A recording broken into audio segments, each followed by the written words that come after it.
Means that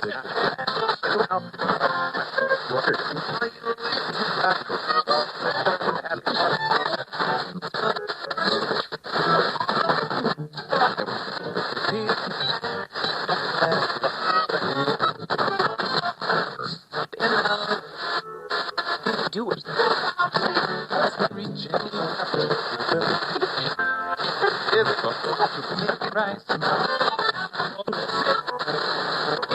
Burger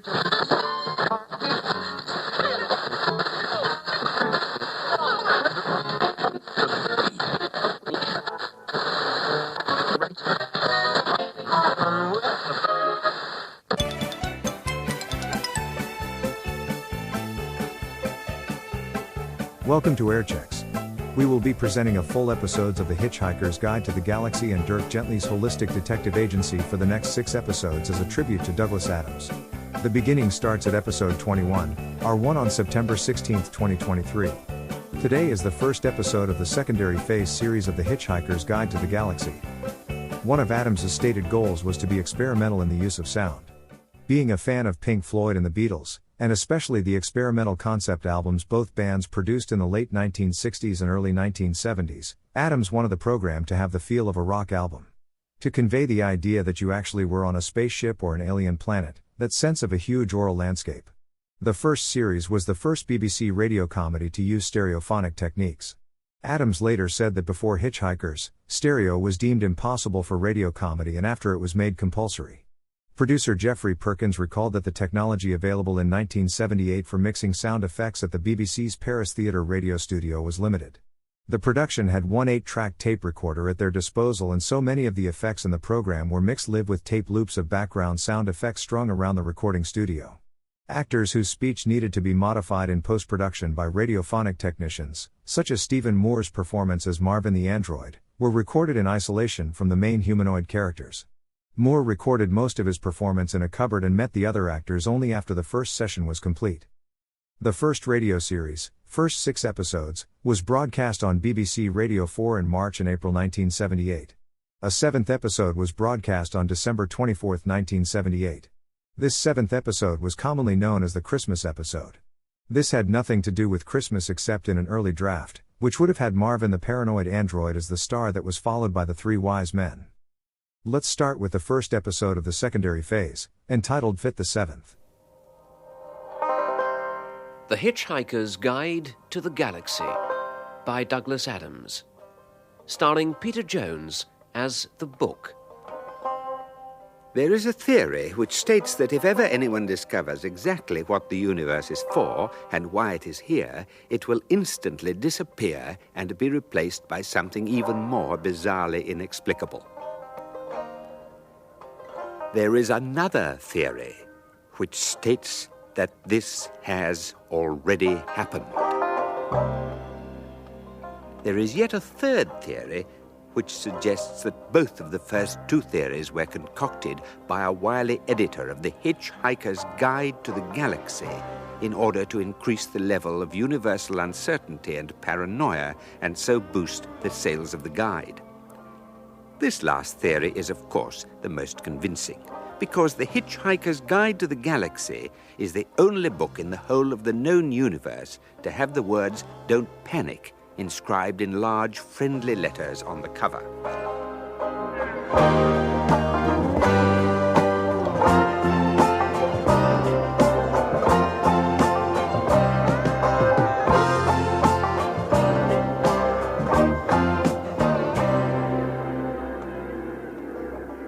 Ursa Minor is almost certainly the most appalling place in the universe. Though it is excruciatingly rich, horrifyingly sunny, and more full of wonderfully exciting people than a pomegranate is of pips, it can hardly be insignificant that when a recent edition of the magazine Play Being headlined an article with the words, "When you are tired of Ursa Minor, you are tired of life," the suicide rate in the constellation quadrupled overnight.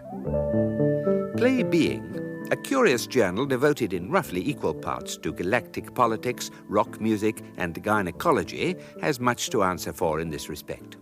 The current edition carries the results of an opinion poll in which the central offices of the Hitchhiker's Guide to the Galaxy have been voted the third hippest place in the whole of Ursa Minor.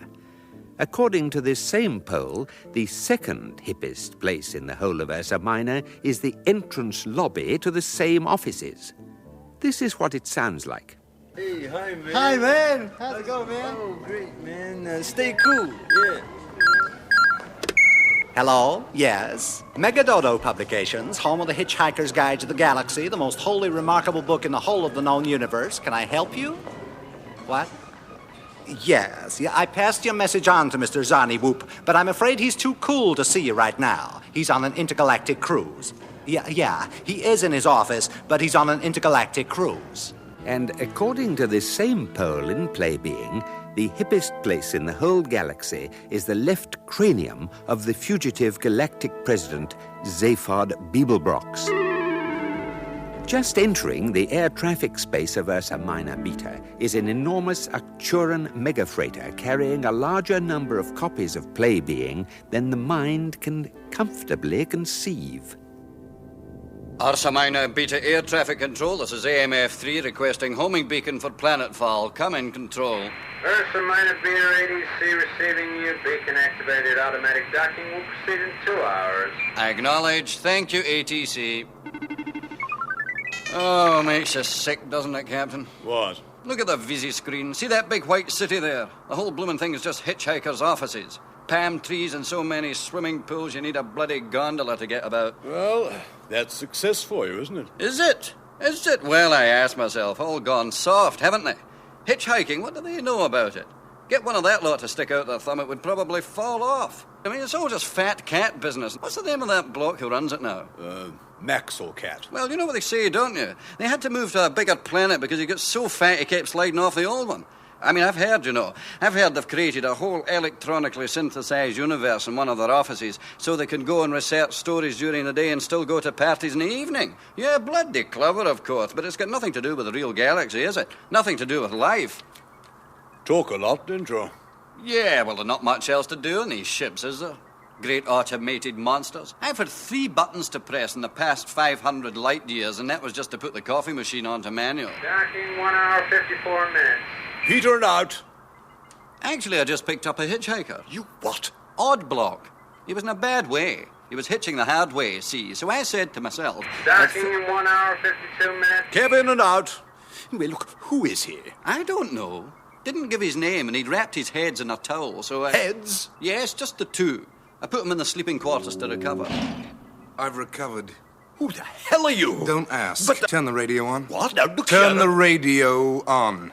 Look, if it'll help you to do what I tell you, baby, imagine that I've got a blast array in my hand. You have got a blast array in your hand. So you shouldn't have to tax your imagination too hard. Turn it on.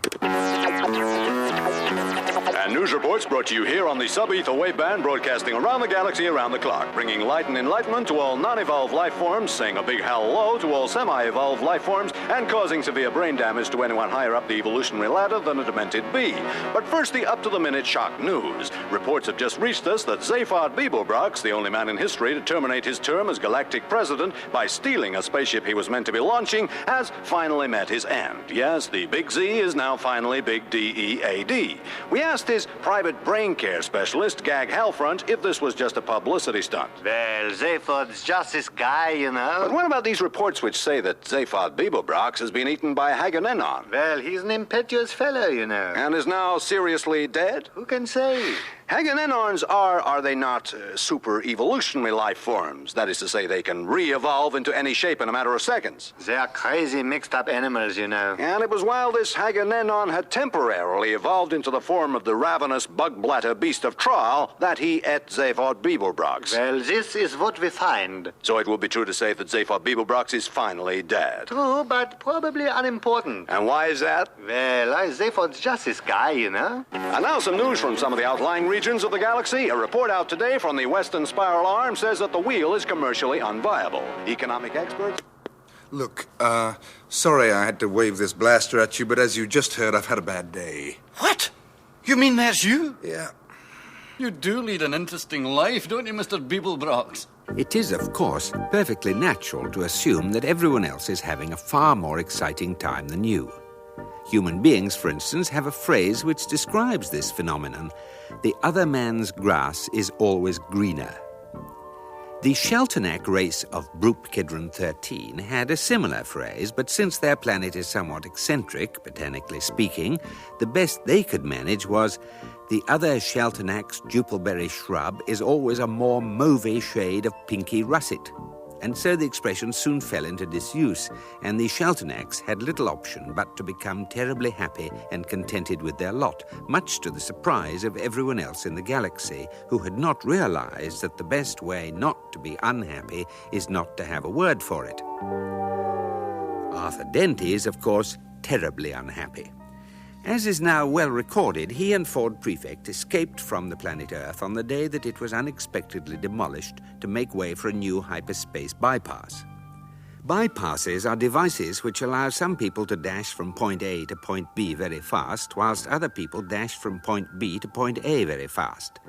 People living at sea, being a point directly in between, are often given to wonder what's so great about point A that so many people from point B are so keen to get there. And what's so great about point B that so many people from point A are so keen to get there? They often wish that people would just once and for all work out where the hell they want to be. Arthur Dent and Ford Prefect know exactly where they don't want to be. They don't want to be stranded on prehistoric Earth with a load of unwanted telephone sanitizers and advertising executives who have been thrown off their home planet of Golga Frincham, a world which has subsequently been wiped out by a particularly virulent disease contracted from an unexpectedly dirty telephone. Unfortunately, that is precisely where they are. But fortunately, they have found a way of coping with their predicament. They are drunk. Dingo's kidneys. There must be some way of getting off this planet other than getting high. You've been saying that for 2 years. Well, have I? Well, it must be true, then. You've got all that electric hitchhiking equipment in your satchel, and none of it seems to do a dicky bird. We're just too far from the space lanes. The range is limited. Wait. I've got it. What, an answer? Why, it's a lateral thinking problem, isn't it? We just have to sidle up to the problem sideways when it's not looking and pounce. Well? I just knocked the bottle of wine over. Have you got an answer? No, but I've got a different name for the problem. Oh, let's have a drink. Here's another bottle. Yes, all right. No, look, every time we get to this point, we just have another drink till we're totally slarmied, and then next day start all over with... What's the matter? Arthur, look! What are you looking at? God. Yeah, it's only a bloody spaceship, isn't it? It's only hovering in the air 100 yards from us. It looks very unreal, doesn't it? Sort of ghostly. Yeah. We've been rescued! Come on, let's celebrate. Pass that bottle. Right, here. Where did it go? What, the bottle? No, the spaceship. What? It's gone. The bloody thing's gone. Where did it go? It just sort of winked out of existence. Vanished. Here. What? Take the bottle, I can't face it. Ford? Yeah? It's there again. So it is.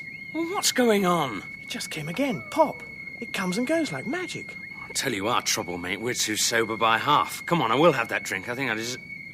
Christ, it's gone again. What is it? Some kind of deputation from Galactic Alcoholics Anonymous? What do you mean by that? Well, haven't you noticed? Every time I put down the bottle, it appears. And every time I pick it up again, it disappears. Look, I put it down, there it is. It's back again. I pick it up, and poof. It's gone. Here. Gone. Here. Gone. See? It works. But that's mad. Well, mad it may be, mate, but I'll tell you one thing. I'm not touching another drop of your filthy elderflower stuff till we're safely out of this solar system. That's it. I've got it. It's an intelligence test. Yes. No, it isn't. It isn't at all, because that suggests someone's doing it deliberately, and that's not it. No, there's a time paradox going on. We're caught at the crossroads of two alternative futures. You see? No.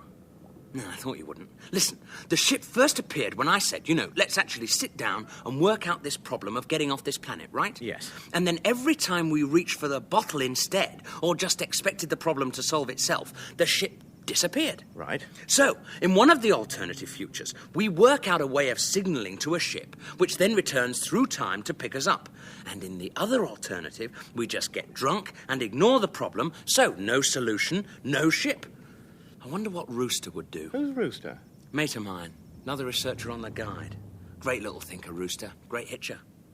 He's a guy who really knows where his towel is. Knows what? Where his towel is. Why should you want to know where his towel is? Everybody should know where his towel is. I think your head's come undone. The Hitchhiker's Guide to the Galaxy has this to say on the subject of towels. A towel, it says, is about the most massively useful thing any interstellar hitchhiker can carry. For one thing, it has great practical value. You can wrap it around you for warmth on the cold moons of Jaglin Beta, sunbathe on it on the marble beaches of Santraginus V, huddle beneath it for protection from the Arcturan meganats as you sleep beneath the stars of Kakrafoon. Use it to sail a mini-raft down the slow, heavy River Moth. Wet it for use in hand-to-hand combat. Wrap it round your head to avoid the gaze of the ravenous bug-blatter beast of Traal, which is such a mind-bogglingly stupid animal, it assumes that if you can't see it, it can't see you. And even dry yourself off with it if it still seems clean enough. Those were the really great days of hitchhiking, of course. A man and his towel pitted against the universe. I mean, that lot down there in them offices, I wouldn't give you an old face flannel for the lot of them. No disrespect to you, of course, Mr. Beeblebrox. Mr. President, sir, you're a different... Talk a lot, don't you? How soon till we dock at Ursa Minor Beta? 30 minutes. Okay. Now, I can't risk being found in this freighter. I'd better go down in one of your EVA pods. Should slip under the radar screens, okay? Thanks for the ride, guys. But why are you going to Ursa Minor Beta if you want to stay hidden? I just wanted to find out what I'm doing. What? Well, last night, after I escaped from the Hagunana... Oh, yeah, how did you escape? I went, into a deep coma and got this message from a person I admire, respect, and deeply love. Who was that, then? Me. What, a message from yourself? Yeah, it was a message I'd implanted in my own mind 20 years ago, which was triggered off by the coma. And it just told me that the time had come, and I had to go and see this dude I'd never heard of who would tell me something to my disadvantage. Disadvantage? Yeah, so I had to go, didn't I? Why don't you tie a knot in your hanky like anyone else? Style, friend, style. Now, come on, I gotta go. No, but can I just ask you... Yeah, what is it? That Hagunenon that ate you, how did you escape? Oh, no problem. It was a super-evolving species, right? Yes. It ate me whilst it was playing at being the ravenous bug-bladder beast of Traal. And then, seconds later, made the mistake of re-evolving into a really neat little escape capsule. It evolved into an escape capsule? Yeah.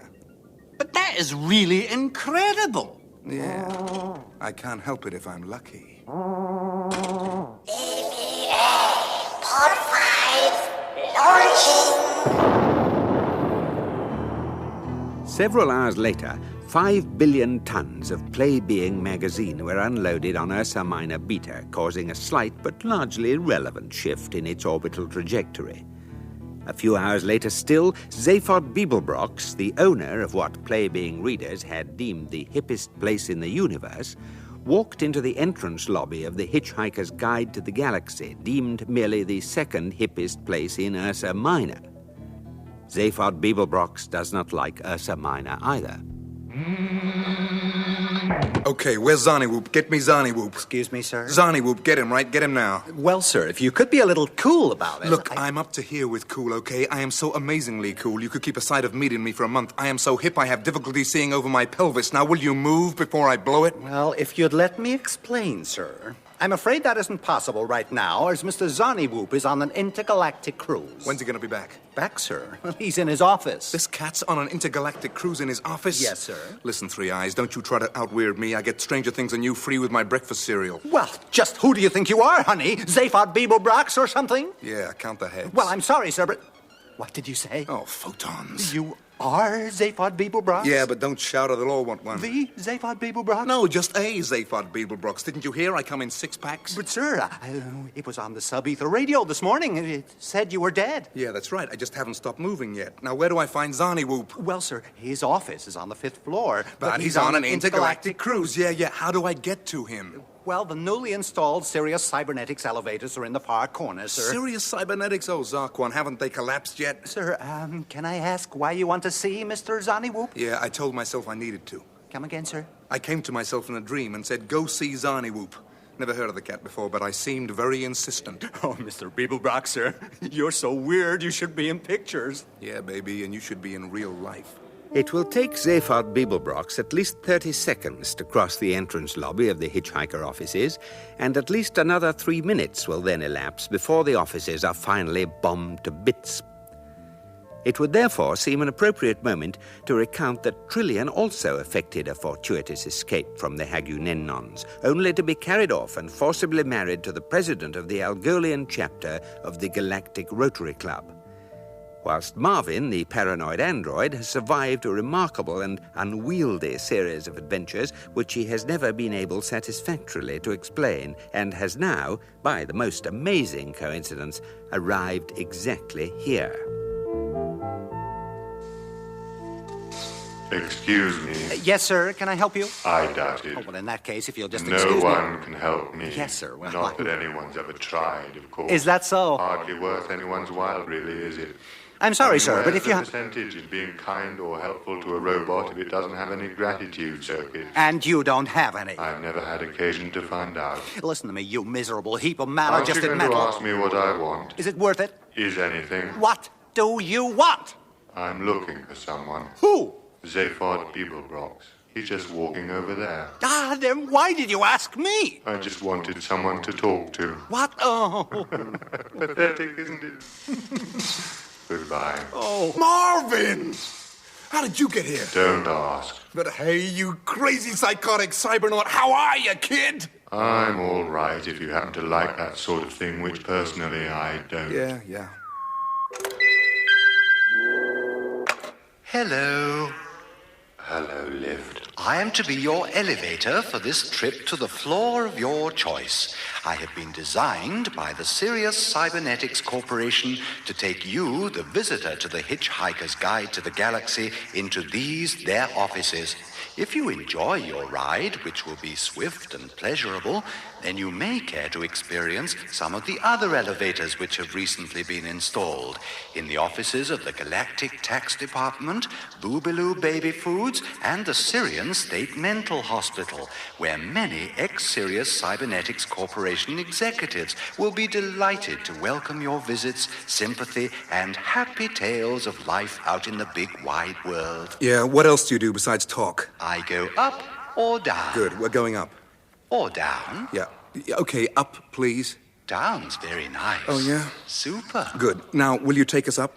May I ask if you've considered all the possibilities that down might offer you? Like what? Well, there's the basement, the microfiles, the heating system.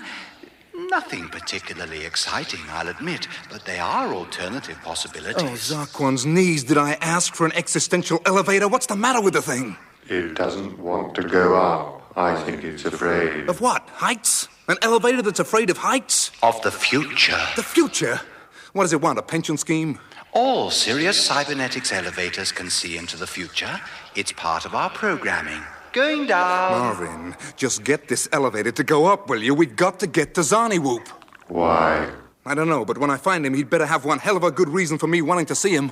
It should be explained at this point that modern elevators are strange and complex entities. The ancient electric winch and maximum capacity 8-persons jobs bear as much relation to a Sirius Cybernetics Corporation happy vertical people transporter as a packet of peanuts does to the entire west wing of the Syrian State Mental Hospital. This is because they operate on the unlikely principle of defocused temporal perception, a curious system which enables the elevator to be on the right floor to pick you up even before you knew you wanted it, thus eliminating all the tedious chatting, relaxing, and making friends that people were previously forced to do whilst waiting for elevators. Not unnaturally, many lifts imbued with intelligence and precognition became terribly frustrated with the mindless business of going up or down, experimented briefly with the notion of going sideways as a sort of existential protest, demanded participation in the decision-making process, and finally took to sulking in basements. At this point, a man called Gogrilla Mincefriend rediscovered and patented a device he had seen in a history book called a staircase. It has been calculated that his most recent tax bill paid for the social security of 5,000 redundant Sirius Cybernetics workers, the hospitalization of 100 Sirius Cybernetics executives, and the psychiatric treatment of over 17,500 neurotic lifts. 5th floor, and remember, I'm only doing this because I like your robot. Thanks a bundle. Hey, what's that noise? I expect it's the future that I was so worried about, and it's about to get worse. So if you don't mind, I'm going straight back down. Bye now. Left in the lurch by a lift. Hey, you know something, Marvin? More than you can possibly imagine. I'm dead certain this building shouldn't be shaking. Either they've got some vibro system for toning up your muscles while you work, or the building's being bombed. Who in the galaxy would want to bomb a publishing company? Another publishing company. Beeblebrox! Over here! No, Beeblebrox over here. Who are you? A friend. Oh, yeah? Anyone's friend in particular, or just generally well-disposed to people? Did you know your building's being bombed? What do you expect?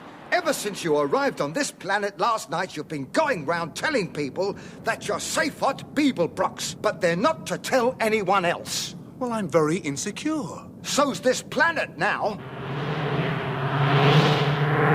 What is that? A whole battle fleet out there! It's your government out to get you, Beeblebrox. They've sent a squadron of Frogstar fighters. Frogstar fighters? Zakwan! You see the picture? What are Frogstar fighters? Get down! That was a Frogstar fighter? No, that was a Frogstar scout robot out looking for you. Yeah? Hey, what was that? That was a Frogstar scout robot Class B out looking for you. Hey, yeah. And that? A Frogstar robot Class C out looking for you. Pretty stupid robots, huh? Yeah. Holy photon, what was that? A Frogstar robot Class D. I should imagine it's just picked up the reports from the first three and has come to get you. Well, we've got to get out of here. Marvin? What do you want? See that robot coming towards us? I suppose you want me to stop it. Yeah. Once you save your skin. Yeah. Down this way. Zarniwoop's office. Is this the time to keep an appointment? It's our only hope of escape. He's got a whole different universe in his office. Marvin, it's all yours. Thanks a heap. Out of my way, little robot. I'm afraid I've been left here to stop you. You? Stop me? Go on. No, really, I have. What are you armed with? Guess. Guess? Yes, go on, you'll never guess. Laser beam? No. No. Too obvious, I suppose. How about an electron ram? What's that? One of these.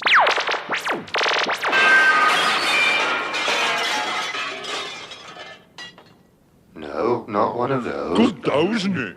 Very good. I know. It must be one of those with the 12s, whoosh. No, you're thinking along the wrong lines, You're failing to take into account something fairly basic in the relationship between men and robots. I know. I've seen them. They're quite big.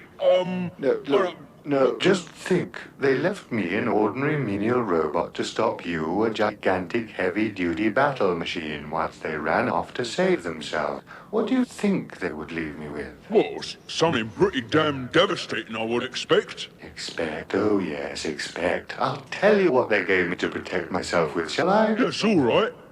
Nothing. What? Nothing at all. Not an electronic sausage. Whoa. Doesn't that just take the biscuit? And me with this terrible pain in all the diodes down my left side. Yeah? Oh, that makes me angry. Think I'll smash that wall down.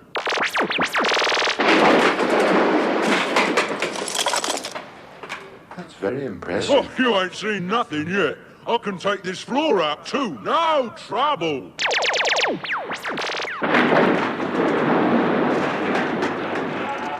Oh dear.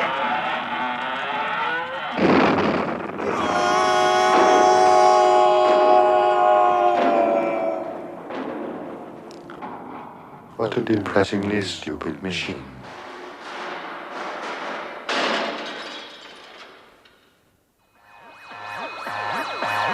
The building's on fire. You certainly make an entrance, don't you, Beeblebrox? Well, it's a terrible building anyway. How do we get to this universe, then? I'm afraid it looks like we don't. Hey, what? The building's cracking down the middle. Yes, that's not all. Look down at the ground. Hey, the ground's going away. Where are they taking it? They're not. They're taking the building. We're airborne. Look, what have I done to deserve this? I walk into a building, they take it away. Let me introduce myself. My name's Rooster, and this is my towel. Hi, Rooster. Hello, Towel. Where are they taking us? The Frog Star. Who is the mysterious Rooster? Who is the even more mysterious Zarniwoop, and why hasn't he even appeared yet? What will Zaphod's bewildering mission turn out to be? Will it be something he finds stimulating and challenging, or will it just be a monster wanting to take over the universe for no very good reason? How long will Ford and Arthur have to stay on the wagon, and when will they be reunited with everyone else in the story? Tune into the next exasperating series of The Hitchhiker's Guide to the Galaxy and find out. In that episode of The Hitchhiker's Guide to the Galaxy, Peter Jones was the book. Simon Jones, Arthur Dent, Geoffrey McGiven, Ford Prefect and Frogstar Robot, Stephen Moore, Marvin, Mark Wing Davey, Zaphod Beeblebrox, Bill Patterson, Assistant Arcturan Pilot, David Tate, the Captain, the Receptionist and the Lift, and Alan Ford, Rooster. Radiophonic sound and music by Paddy Kingsland, and further technical jiggery-pokery by John Whitehall and Alec Hale-Munro. The programme was written by Douglas Adams and produced by Geoffrey Perkins. The magazine Play Being can be obtained over the counter from any moderately disreputable galactic newsagent.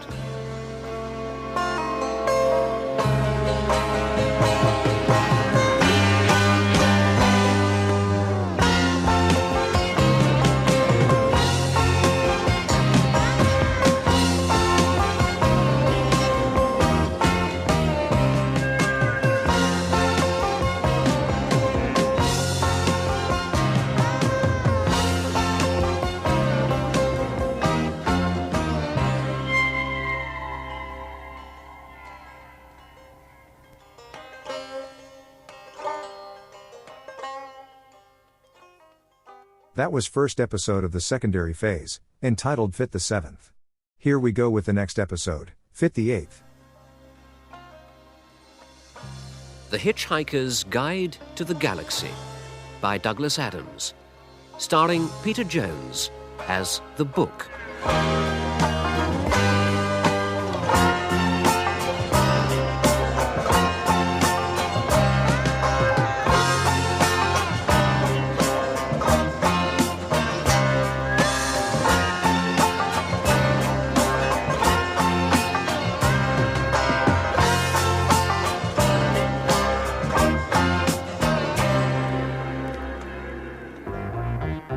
Reason notwithstanding, the universe continues unabated.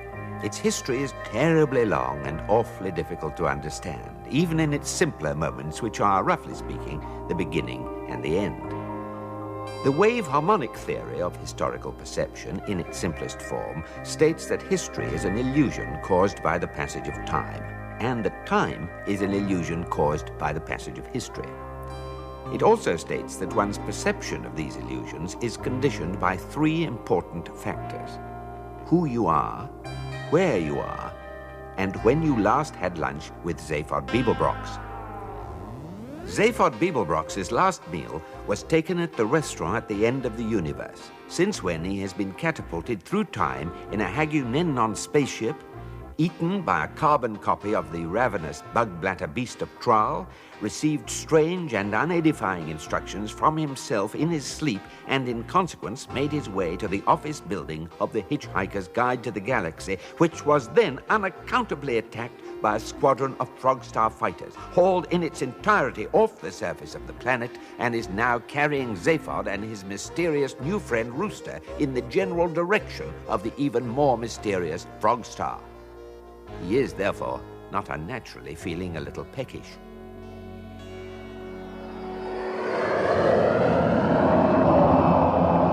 Hey, Rooster, is there anything to eat in this situation? Here, Zaphod, suck this.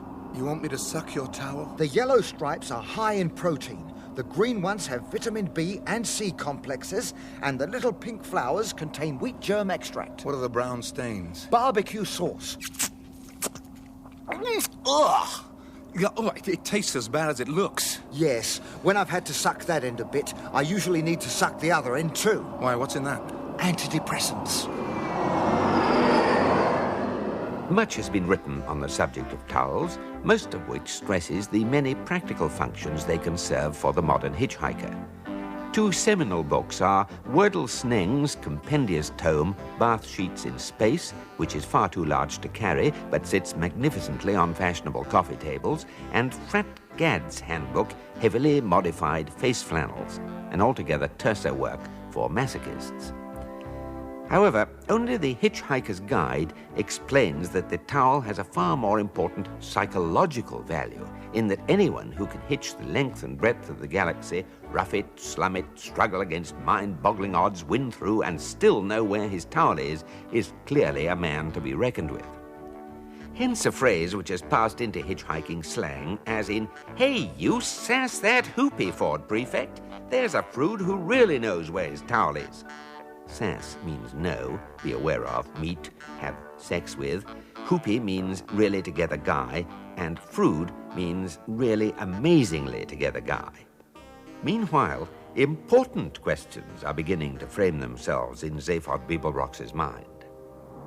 Hey, Rooster, where did you say this building was flying to? The Frogstar, the most totally evil place in the galaxy. Do they have food there? Food? Have you the faintest idea what's going to happen to you at the Frogstar? They're going to feed me? They're going to feed you all right. Great. They're going to feed you into the total perspective vortex. The total perspective vortex? Hey, what's that, man? Only the most savage psychic torture a sentient being can undergo. So no food, huh? The treatment lasts 1 second, but the effects last your lifetime. You ever had a pan-galactic goggle blaster?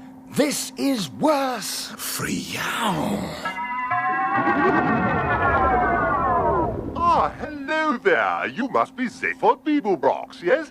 Yeah. Hey, who are you? Oh, I'm the Frogstar Prisoner Relations Officer, and I'm just popping by... How did you get here? Oh, the usual thing. Work my way up the ranks. No. I mean, how did you get here? you just popped out of nowhere like a large drinks bill. I know. It's disconcerting, isn't it?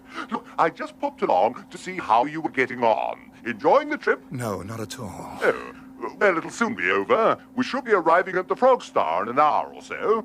It is, as you may know, the most totally evil place in the galaxy. Even I find it pretty horrifying, and I'm one of the most evil people on it. Yeah? Oh, yes, you're quite staggeringly nasty. Anyway, enough of me. How about you? Is there anything in particular you want? Be careful. What? This guy is evil. He's from the Frogstar. Ease up, man. He's just asked me if there's anything I wanted. But... Come on, Mr. Beeblebrox. Zaphod. What would you like? What would you really like? A steak. A big, juicy steak. Beef steak? Yeah. Delicious. And some wine? Algolian claret. The 91? The 94. Oh, excellent choice. Anything else? That'll do me just fine. Right. Turn the fire hoses on him. Hey, what? Enjoy your trip. Bye now.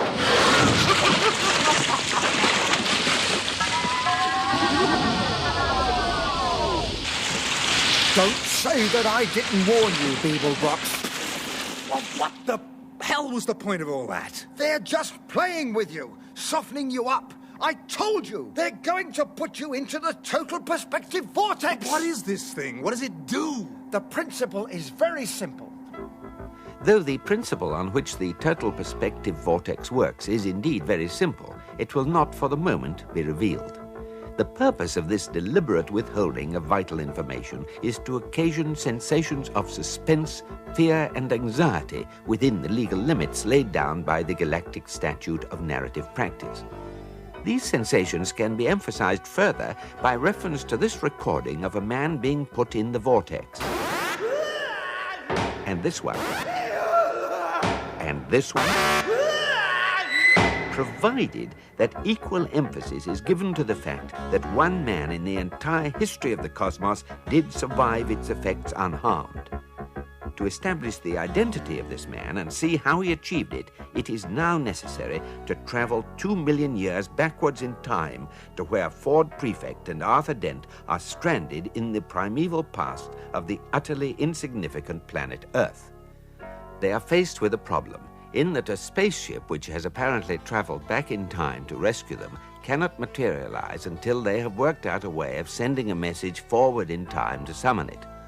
This is clearly a terribly convoluted temporal paradox of mind-mangling complexity.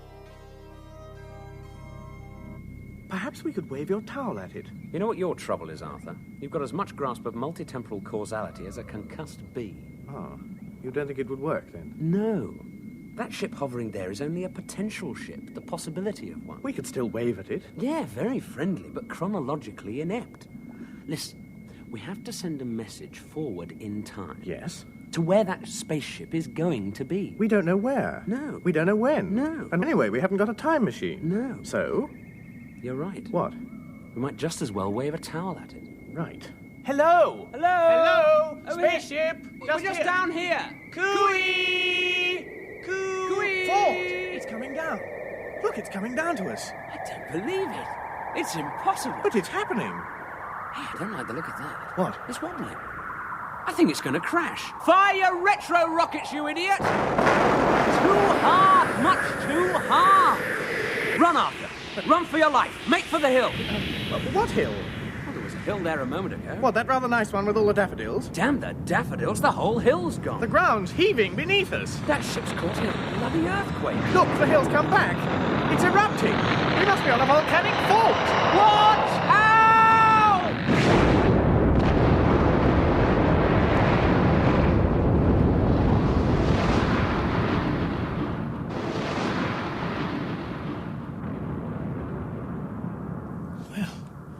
We did it. Yeah. We flagged down a logically non-existent spaceship with a towel. Yeah, great. Marvellous. Wonderful. Terrific. Tell me, Arthur. Yes? This boulder we're stuck under, how big would you say it was? Roughly. About the size of Coventry Cathedral. Do you think we could move it? Just asking. Can you feel my rucksack anywhere? Here. You see, it's in these sorts of situations that it's really good to have a guide to help you. What? The Hitchhiker's Guide to the Galaxy. It tells you what to do in any eventuality. What? Even being stuck in a crack in the ground beneath a giant boulder which you can't move with no hope of rescue? Yeah. It'll have something. Watch. What to do if you find yourself stuck in a crack in the ground underneath a giant boulder you can't move with no hope of rescue. Consider how lucky you are that life has been good to you so far.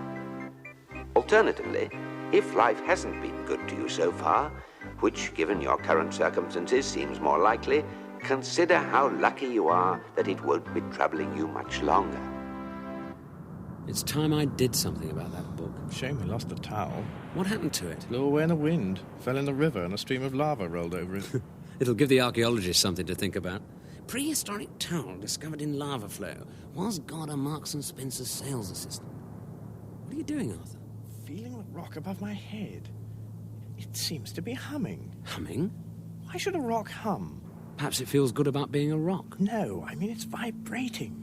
As if it's got an engine in it. You're crazy. A rock with an engine in it. Who would want a motorized rock? Another motorized rock? Look, Ford, it's cracking. There's a hatchway opening underneath it. Wow, this is one strange rock. Look at the light streaming out. Did you ever see anything like that before? Not when I've been in a legal state of mind. Look, a figure silhouetted against the light. Coming down the ramp. Walking towards us. Staggering towards us. It's hard to see, so much light. He's in a bad way. He's stumbling towards a crack in the ground. Look, he's going to fall. Look out!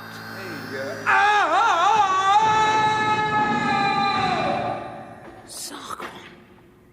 You know who I think that is? The faces look familiar. Yeah. It's Zaphod.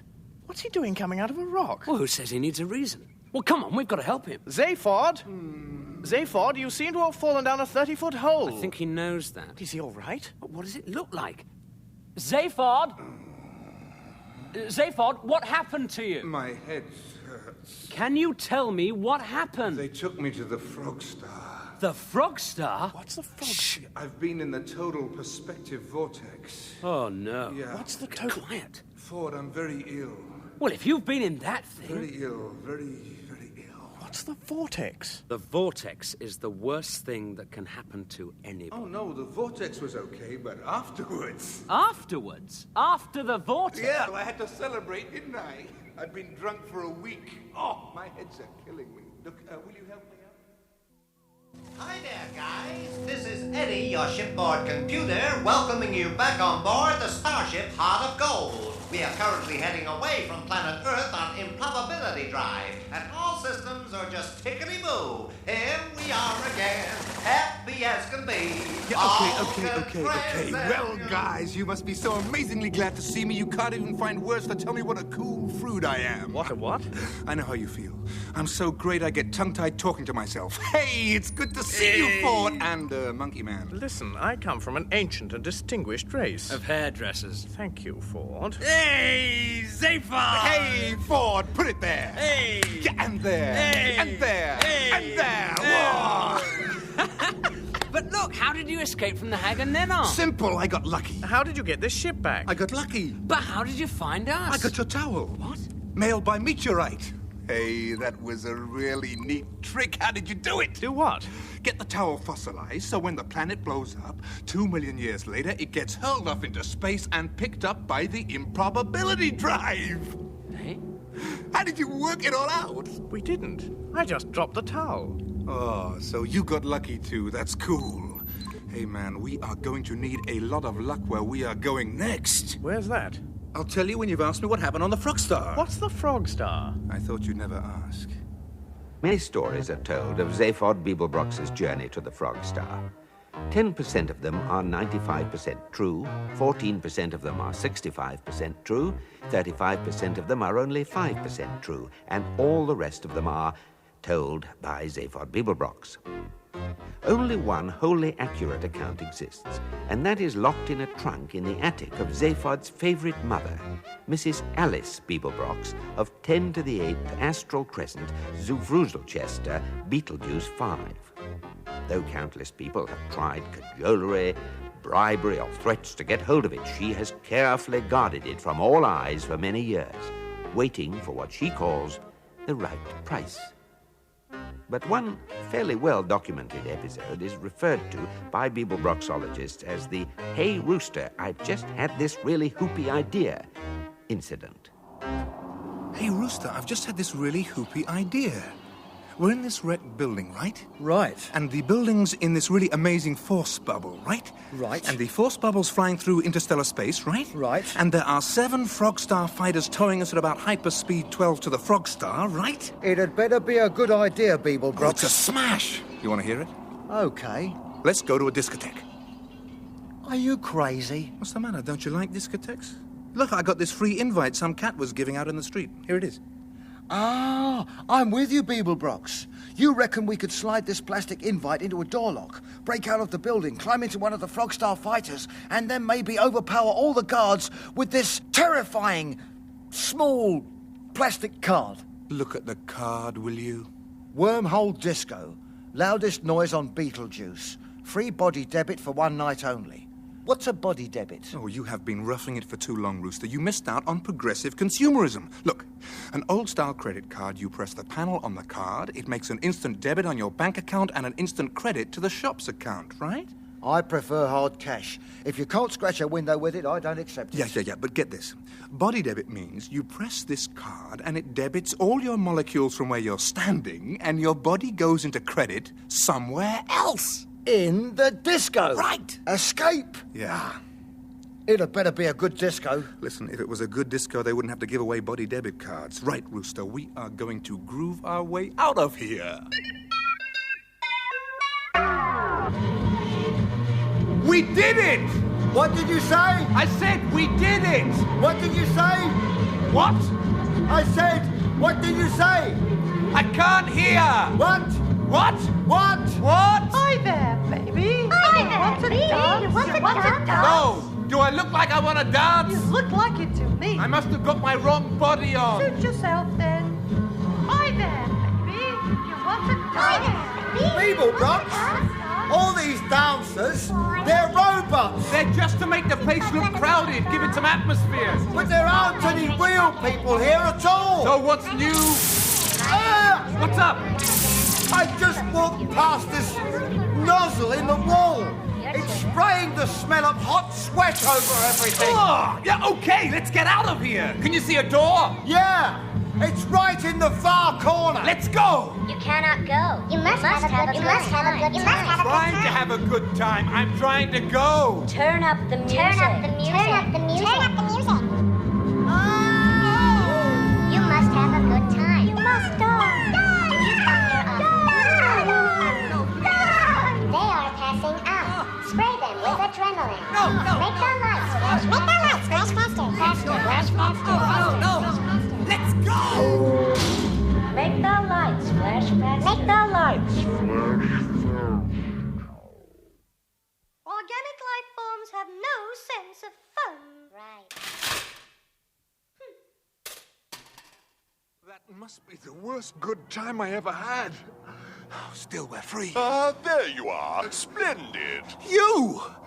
Hey, man, how did you get to be here? Me? I came the simple way, down the stairs. Down the stairs? To Ursa Minor? Hey, you must be unbelievably fit. I'm afraid you're not on, Ursa Minor. We didn't let you out of the building. This has all been a little in-flight entertainment. You call that entertainment? Not for you, for me. Well, I'm afraid I must leave you now. Oh, and just when I was really getting to dislike you. I feel very privileged to have been able to bring a little unnecessary unpleasantness into your life, Mr. Beeblebrox, sir. Fine. Oh, I wonder if you'd like to sign an autograph for me. An autograph? You must be several light years out of your skull, baby. Look, I have a photo of you here, if you could just see your way. Oh, come on, go suck a neutron star, will you? Please, look, have a look at this. Hey, that's quite a nice pic. Let's see it. Yeah, okay, let's, look, with, deep anger and resentment, say for Beeblebrox. Okay? Thank you. It's not for my daughter, you understand. It's for me. I have to put it in the Frogstar record office attached to a statement saying that you went into the vortex of your own free will. Baby, I think there's some problem with your respiration. Oh, what? Your breathing. That's not a problem. It is from where I'm standing. Here, let me tie a knot in your neck. If you try and strangle me, Beeblebrox, you'll regret it. Yeah, not half as much as you will. Oh, don't say I didn't warn you. Yeah, oh! Rooster, did you see that? The guy vanished whilst I had my hands round his neck. Oh! I think I've broken my thumb on my other thumb. Rooster? Rooster, where are you? Beeblebrox, you are on your own now. You have arrived on the Frogstar. Hey, what? Who are you? I am Gagravar. I am the custodian of the Total Perspective Vortex. Oh, hi. Hello. Hey, why can't I see you? Why aren't you here? I am here. At least my mind is. My body wanted to come, but it's a bit busy at the moment. Things to do, people to see. You know how it is with bodies. I thought I did. I hope it's gone in for surgery. The way it's been living recently, it must be on its last elbows. Elbows? You mean its last legs? I know what I mean. Oh, hey, wild. So you are to be put into the vortex, yes? Oh, well, this cat's in no hurry, you know. I can just slouch about, taking a look at the local scenery, you know. Have you seen the local scenery? No.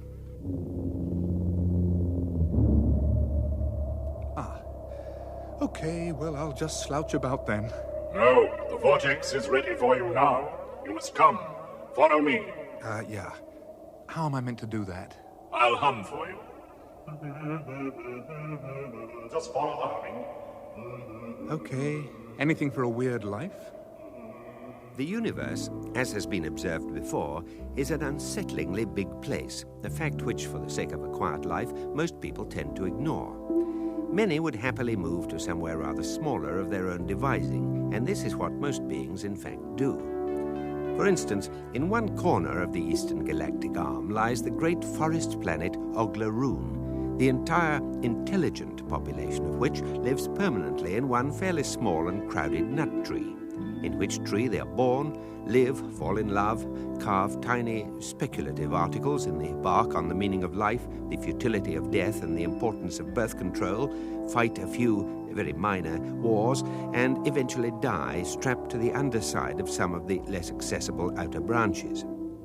In fact, the only Oglaroonians who ever leave their tree at all are those who are hurled out for the heinous crime of wondering whether any of the other trees might be capable of supporting life at all, or indeed be anything other than illusions brought on by eating too many oglanuts. Exotic though this behavior may seem, there is no life form in the galaxy not in some way guilty of the same thing, which is why the total perspective vortex is as horrific as it undoubtedly is. For when you are put in the vortex, you are given just one momentary glimpse of the size of the entire unimaginable infinity of creation, along with a tiny little marker saying, "You are here."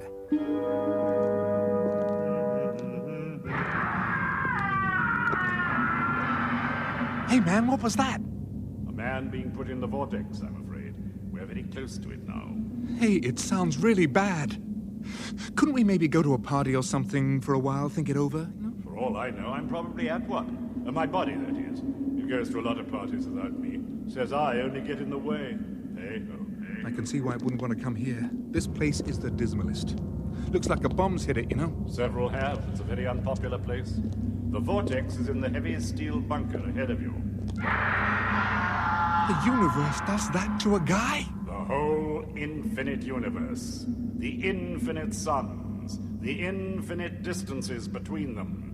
And yourself, an invisible dot on an invisible dot. Infinitely small. Infinitely small. Infinitely small. Hey, I'm safe on Beeblebrox, man, you know? That is precisely the point. Enter. Hey, what, now? Now. It doesn't look like any kind of a vortex to me. It isn't. It's just the lift. Enter.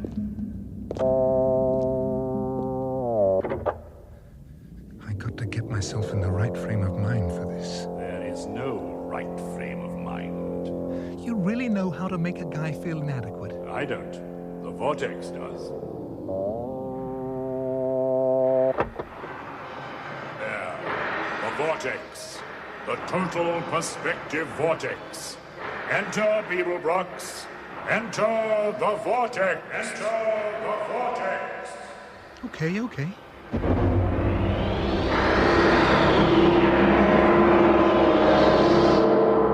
The vortex derives its picture of the whole universe on the principle of extrapolated matter analyses.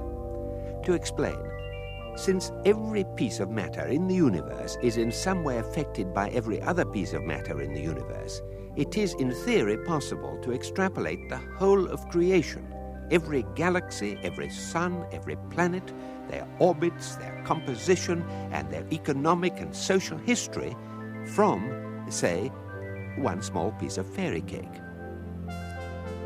The man who invented the total perspective vortex did so, basically, in order to annoy his wife. Trintragula, for that was his name, was a dreamer, a speculative thinker, or, as his wife would have it, an idiot. And she would nag him incessantly about the utterly inordinate amount of time he would spend staring out into space, or mulling over the mechanics of safety pins, or doing spectrographic analyses of pieces of fairy cake. Have some sense of proportion, she would say 38 times a day. And so he built the total perspective vortex just to show her.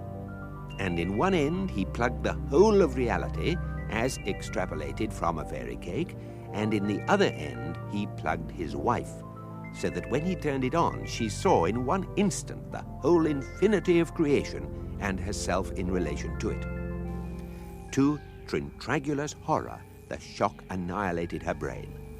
But to his satisfaction, he realized he had conclusively proved that if life is going to exist in a universe this size, the one thing it cannot afford to have is a sense of proportion. And it is into this vortex that Zaphod Beeblebrox has been put, and from which a few seconds later he emerges. Hi. Beeblebrox, you're... Fine. Could I have a drink, please? You've been in the vortex? You saw me, kid. And you saw the whole infinity of creation? The lot, baby. It's a real neat place, you know that? And you saw yourself in relation to it all? Yeah. And what did you experience? It just told me what I knew all the time. I'm a really great guy. Didn't I tell you, baby? I am Zaphod Beeblebrox! Is it really true that Zaphod Beeblebrox's ego is as large as the universe? Does this actually have any bearing on anything else in the story, or indeed on anything else at all? Has everyone totally forgotten about the increasingly mysterious Zarniwoop, last heard of taking an intergalactic cruise in his office? Is it worth hanging on to find out the answers to these exasperating questions? Find out in the next unedifying episode of The Hitchhiker's Guide to the Galaxy. In that episode of The Hitchhiker's Guide to the Galaxy, Peter Jones was the book. Simon Jones was Arthur Dent, Geoffrey McGivern was Ford Prefect, Mark Wing Davey was Zaphod Beeblebrox, Alan Ford was Rooster, David Tate was Eddie and the Frogstar Prison Relation Officer, and Valentine Dial was Gargravar. Radiophonic sound and music was by Paddy Kingsland of the BBC Radiophonic Workshop. The programme was written by Douglas Adams and produced by Geoffrey Perkins. Information about package holidays on the Frogstar can be found in the leaflet Sun, Sand and Suffering on the Most Totally Evil Place in the Galaxy.